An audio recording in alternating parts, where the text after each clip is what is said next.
어제 저희가요 교권 보호와 관련한 얘기해 봤었죠. 지금요 전국 교사들을 중심으로 이 교권 침해와 악성 민원 관련한 미투가 이어지고 있습니다. 자, 어떤 민원들이 교사들을 무력하게 만들었는지 대책은 있는지 이어서 한번 짚어보겠습니다. 자, 먼저 임주희 변호사. 한 설문조사 보니까 거의 대부분의 초등학교 교사들이 이 교권 침해 경험했다고 응답을 했더라고요. 그렇습니다. 우리나라 사실 높은 교육열로 유명하고요. 각종 올림피아드를 휩쓸 만큼 교육체계 전 세계에서 부러워하기도 했는데 그렇죠. 우리나라 학교 도대체 왜 이런 지경이 일어났는지 모르겠습니다. 학폭에 이어서 교권 침해로 지금 나라가 들썩이고 있는데요. 전국 초등교사 노동조합은 지난 21일부터 전국 초등교사를 대상으로 교권 침해 실태 설문조사한 결과 이 중 대부분 99.2%에 와. 달하는 선생님들께서 교권 침해를 당한 적이 있다고 응답하였습니다. 거의 대부분이라고 할 수 있는데요. 그 유형을 살펴보자면요. 일단 학부모의 악성 민원이 거의 50%를 차지할 만큼 굉장히 높은 순위에 랭크가 되었고요. 네. 그 이후로도 이제 정당한 생활지도, 학생들에게 정당하게 생활지도를 했는데 이에 대한 불응, 무시, 반항이 뒤를 이었고 학부모의 폭언, 폭행, 그리고 학생의 폭언, 폭행까지 이런 유형들을 많은 교사분들께서 경험을 했다고 합니다. 특히 수업 시간뿐만 아니라요. 네. 근무 시간이 끝난 이후에도 학부모들이 문자나 전화를 통해서 선생님들에게 민원을 제기하기도 했다고 하는데 좀 충격적이라고 할 수 있을 것 같고요. 그래서 결국 요청하시는 부분이 이걸 개인적으로 교사들이 개인 휴대폰으로 이렇게 학부모들이 민원을 받아낼 수는 더 이상 없다. 학교 차원에서 이런 민원을 통합하는 창구를 만들어야 된다는 부분도 지적을 하신 바가 있고 또한 참 안타까운 부분이 학폭 사건 요즘 굉장히 심심치 않게 발생을 하고 그렇죠. 있잖아요. 네. 그런데 선생님들께서는 어떤 이걸 처리할 권한은 없고 해결할 의무만을 지금 부담받고 있는 것이 현실입니다. 권한은 없고 의무만 있다. 그렇죠. 그러다 보니 교사는 단순히 일본 부분에 대해서 학폭이 발생하면 신고를 의무를 부담하고 이에 대한 처리는 뭐 경찰이라던가 다른 기관이 할 수 있도록 해야 된다. 이런 요구를 하고 계시는데 우리 학교 어쩌다 이런 지경이 이르렀는지 참 참담합니다. 초등학교 교사 99.2% 거의 대부분이 교권 침해를 당한 적이 있다고 응답을 했고요. 그 유형 중에 절반 가까운 49%가 학부모의 악성 민원이었습니다. 그렇다면 어떠한 악성 민원에 시달렸는지 교사들의 목소리 직접 한번 들어보겠습니다. 학부모들이 이제 밤 9시든 10시든 전화하고요. 저희가 한 달에 한 번씩 자리를 바꾸거든요. 네. 전화가 와요. 아이들의 의견을 존중하고 반영하지 않은 것 같다. 자기 자녀가 원치 않는 자리에 배정이 된 거예요. 의자나 책상을 던진 아이들도 많고 분노를 그렇게 폭력적으로 노출을 하는데 학급에서 그 순간에 여러 학생들 앞에서 지도하면 여러 명 앞에서 왜 내 애를 잘못을 지적하냐고 선생님은 정서적 학대를 했다고 하고 그래서 따로 다른 교실로 데려가서 이야기를 하면 1대1로 공포를 주고 내 아이를 감금했다라고 또 학대라고 그걸 자, 이뿐만이 아니고요. 앞서도 언급을 했지만 현직 교사들이 이 교권 침해 사례 접수받기 위해서 SNS 계정을 개설을 해서 접수를 받고 있는데 지난 21일부터 사흘간요. 이 사흘 동안 접수된 이런 민원만 2,000건이 넘는다고 합니다. 그중에 내용들을 조금 보면요. 어떤 민원들이 있냐 그러면 우리 아이 한약 보낼 테니까 학교에서 좀 데워서 먹여주세요. 이런 민원도 있고요. 교육청에 민원 넣어서 선생님 자르게 할 거예요. 이렇게 얘기하는 학부모도 있었고 아이 자존감 떨어지니까 받아쓰기 보지 마세요. 이런 민원을 제기하는 학부모도 있었다고 합니다. 하민경 부대변인. 저희가 이제 몇 가지 거의 2,000건이 넘는 민원이 접수됐는데 그중에 몇 가지만 봤는데 야, 이런 민원을 제기를 할 수 있나라는 생각이 들 만한 그런 내용들이 참 많은 것 같아요. 네, 정말 민원 중에는 교사를 보모 수준으로 이제 네, 보모 역할을 해달라라는 그런 민원부터 물리적 폭행을 예고하는 그런 민원까지 상당히 다양했는데요. 대부분은 내 아이를 좀 특별 대우를 해달라라는 이런 황당한 좀 민원들이 많았습니다. 네. 실 예를 들어보면 우리 아이가 선생님이 아이폰 쓰는 걸 보고서 아이폰을 사달라고 조르니까 아이폰을 쓰지 말아달라 아이고, 예, 이런 민원도 있었고요. 그리고 또 선생님만 삼다수를 마시지 말고 우리 아이들에게도 삼다수를 좀 제공을 해달라. 특정한 생수를 이제 선생님만 드시지 말고 아이들한테도 좀 달라. 예, 맞습니다. 아이고. 그런 민원에서부터 또 아까 받아쓰기 얘기가 나왔는데요. 네. 받아쓰기에서 틀리면 이제 저희가 채점을 하잖아요. 그렇죠. 그게 너무 내 아이 마음을 아프게 했다라고 하면서 교장실에 이제 항의를 하는 그런 전화도 있었습니다. 또 그리고 더한 것은 또 이제 수업 시간에 계속 떠드는 아이가 있어서 조용히 해달라라고 이렇게 얘기를 했더니 아이의 말할 권리를 침해한 것은 아동 학대다. 이렇게 항의하는 부모도 있었고요. 또 문제 행동을 반복한 학생에게 칭찬 도장을 찍어주지 않았다고 도장을 찍어주지 않은 것이 또 이렇게 차별적인 대우를 했다. 아동 학대다. 이렇게 또 항의하는 사례도 있었고요.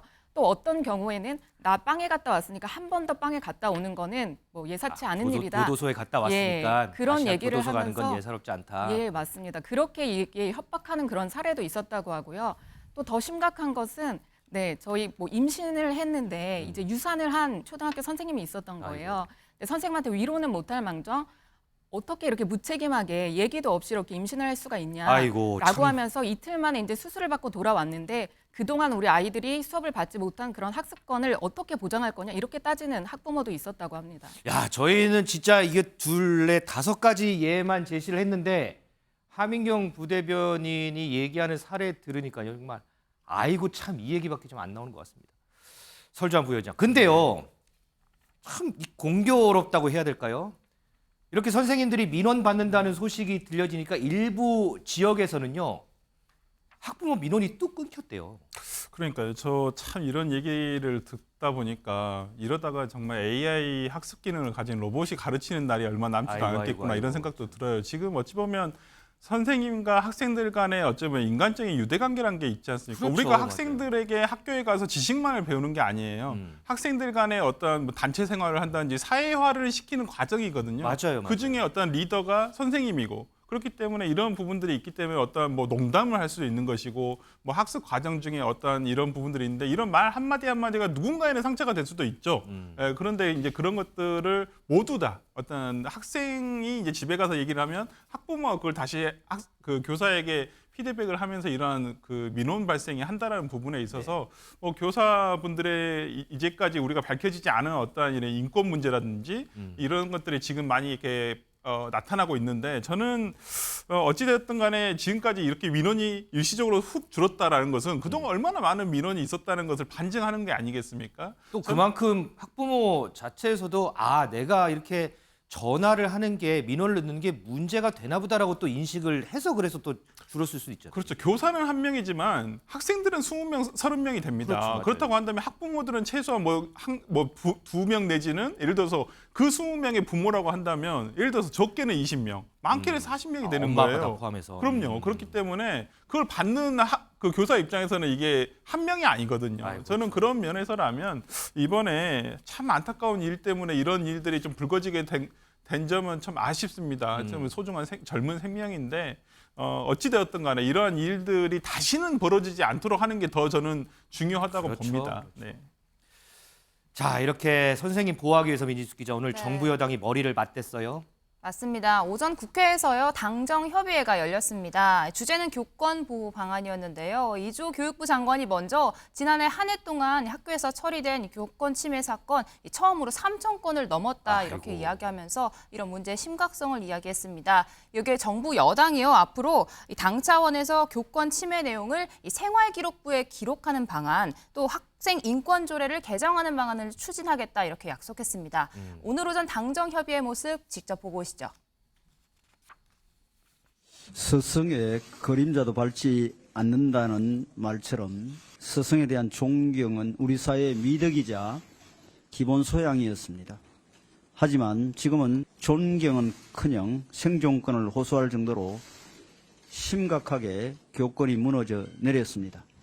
이대로라면 교사도 정당한 교육 활동을 할 수 없고 결국은 우리 아이들도 제대로 된 교육을 받을 수 없는 심각한 상황입니다. 우리 사회가 어쩌다 이 지경까지 이르렀는지 개탄하는 목소리가 늘고 있습니다.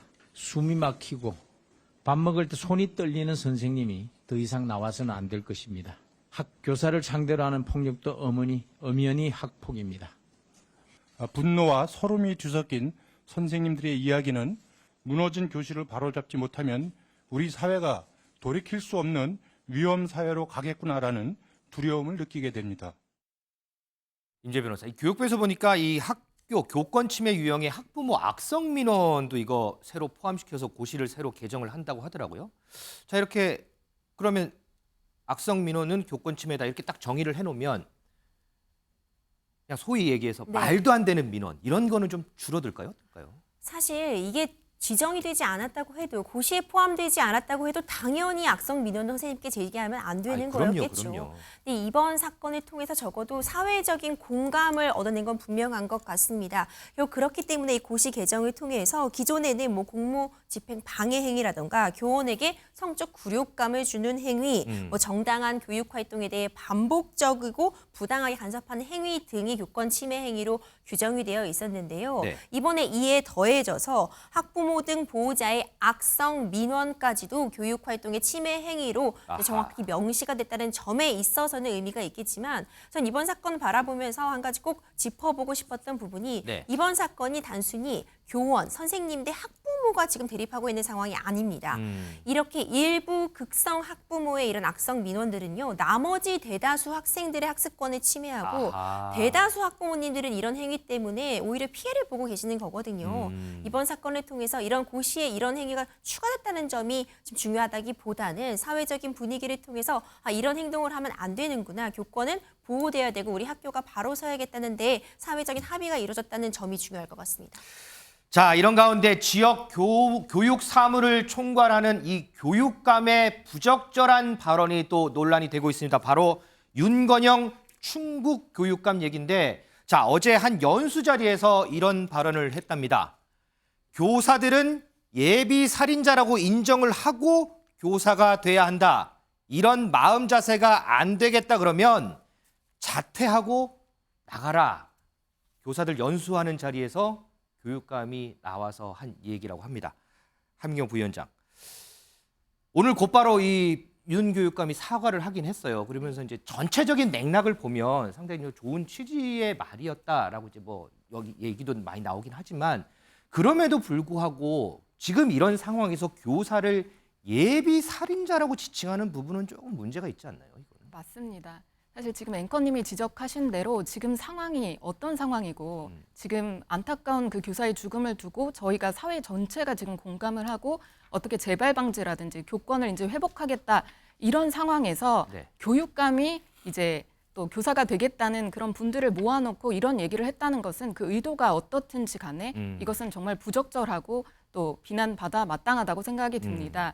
물론 이제 교육감이 해명을 하기를 발언 처음부터 내내 이제 헌신하는 교사들을 위한 이제 교육감이 되겠다 이런 발언을 했다라고 하지만 네. 예비 살인자라는 그런 발언을 들었을 때 그 교사가 되겠다고 사명감을 가지고 그 자리에 갔을 그런 많은 교사들이 얼마나 크게 상처를 받았을지 안 봐도 이제 훤히 알 수 있는 부분입니다. 네네. 그렇기 때문에 사과를 해서 다행이지만 이런 부분 계속해서 반복되는 이런 이제 지도자, 고위 뭐 공직자들의 이런 무책임한 발언 같은 경우에는 좀 돌아보고 좀 하지 않았으면 좋겠습니다. 미지수 씨, 그런데 이 교권 추락 원인의 불똥이 그 유명한 오은영 박사에게 또 튀어요. 맞습니다. 오은영 박사가 쓴 책의 일부 내용이 지금 온라인상에서 논란이 되고 있습니다. 네. 구체적으로 보시면요. 이 교사 입에서 조심하겠다라는 말을 꼭 듣고 돌아와야 합니다. 이렇게 아하. 적혀 있고 아. 또 교감이나 교장을 찾아가 보도록 하세요. 그럼 조치를 취해 줄 것입니다. 이렇게 나와 있습니다. 네. 이런 내용들이 자칫 뭐 학부모가 교사나 학교에게 갑질을 어떻게 하는지 이런 매뉴얼로 보일 수 있다라는 논란이 불거진 건데요. 이 오은영 박사 직접 인터뷰를 통해 해명에 나섰습니다. 네. 온라인상에 퍼진 내용은 본인의 의견과 전혀 다른 상황이다. 앞뒤 맥락을 다 잘라놓고 발췌한 만큼 의도가 훼손됐다라고 이야기했습니다. 이 논란이 된 챕터는 총 7페이지라고 하는데요. 해당 10문장만 뽑아놓고 보니까 그렇게 해석이 된 거라는 겁니다. 아하. 오히려 이 잘못을 꾸짖어서 교사에게 사과를 받아라는 게 아니라 앞뒤 맥락을 다 읽어보면 오히려 선생님을 존중하라는 메시지가 담겨 있다 이렇게 해명했습니다. 그렇군요. 자, 임재 변호사, 지금 일각에서는 지금 우리나라 이제 교권 보호를 위해서 열심히 이제 머리를 맞대고 있는데 해외 사례도 좀 참고해볼 만하다 이런 얘기가 나와요. 좀 참고해볼 만한 해외 사례들이 좀 있을까요? 그렇습니다. 지난 5월 이태규 국민의힘 의원실 주재로요. 국회에서 열린 2023 교육활동 국회 포럼 당시 손덕재 교육 부회장의 좀 발제문을 보면은 해외 각국의 사례들이 담겨 있습니다. 최근 이제 대한민국에서는 어떻게 교권이 무너진 부분이 선생님들이 어떻게 학생들을 제재할 방법이 없었다 이런 부분이 좀 문제가 되고 있어서 해외 사례 참고할 필요 있을 것 같은데요. 핀란드의 경우에는 수업을 방해하면은 이제 한 최장 2시간 동안 방과 후에 학교에 남아 있도록 할 수 있다고 합니다. 또 위반이 심각하면은요, 최장 3개월 동안 정학 처분도 내릴 수 있고요. 또 학생들이 수업을 방해하는 경우에는 남은 수업 동안 교실 밖으로 나가서 내보내거나 학교 행사에 참여할 수 없도록 하는 조치 등이 가능하다고 다른 합니다. 학생들을 위해서. 그렇죠. 호주의 경우도 단계별로 처벌을 한다고 하는데요. 교실에서 뭔가 문제 행동을 한다면 일단 교무실로 이동을 시킨다거나 학부모에게 바로 연락을 취해 집으로 데려가게 하는 등의 조치가 가능하다고 하고, 영국도 어떤 문제 행동 전담팀이 투입이 돼서 문제 학생을 교실 밖으로 이동시키고 또 나머지 학생들의 학습권을 보호하는 조치들이 마련이 되어 있거든요. 네. 우리나라에서도 이런 조치들 좀 적극 도입이 필요하지 않나 이런 생각이 듭니다. 네. 자, 이 학부모 악성 민원도 교권 침해 사례로 명시한다는 부분, 그리고 학부모 가이드라인도 뭐 만든다고 하는데, 자, 과연 현장에서는 이런 부분들로 인해서 어떤 변화가 올지 사뭇 좀 궁금해집니다.